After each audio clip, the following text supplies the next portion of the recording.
This lecture is mainly about heavenly ranks and the foundation materials, so build on your questions with focus on this topic.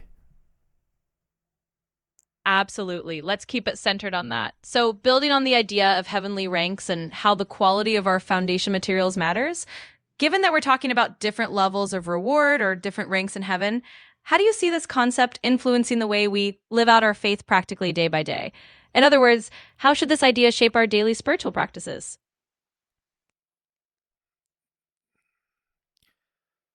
On the ranks in heaven, as we have discussed in the passage, are 5 levels.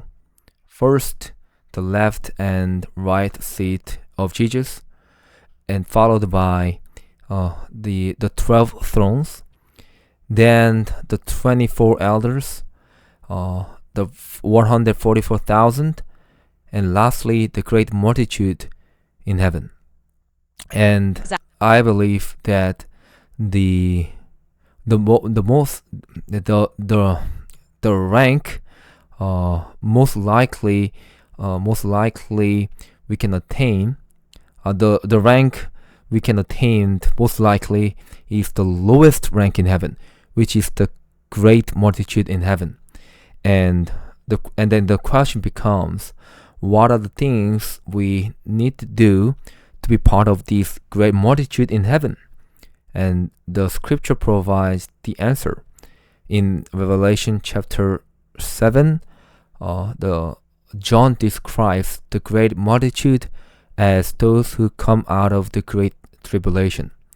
Therefore, it means that to be part of the great multitude in heaven, we must overcome the days of tribulation, enduring to the very end by acknowledging the name of Christ, even in the face of persecution unto death.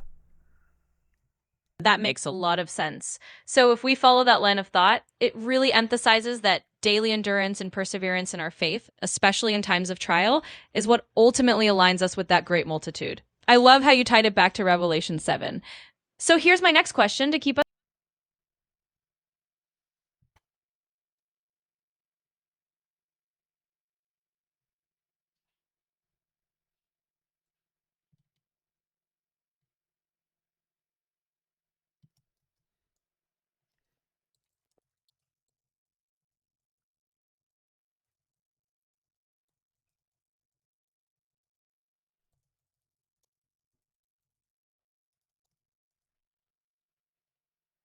This is the improved version of my response.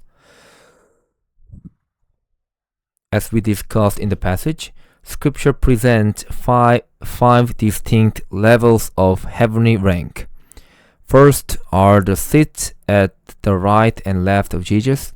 Next come 12 thrones, followed by 24 elders, then the 144,000, and finally the great multitude in heaven. Realistically, the rank most believers can hope to attain is the lowest rank in heaven, the great multitude. This naturally raises an important question. What must we do to become part of this great multitude?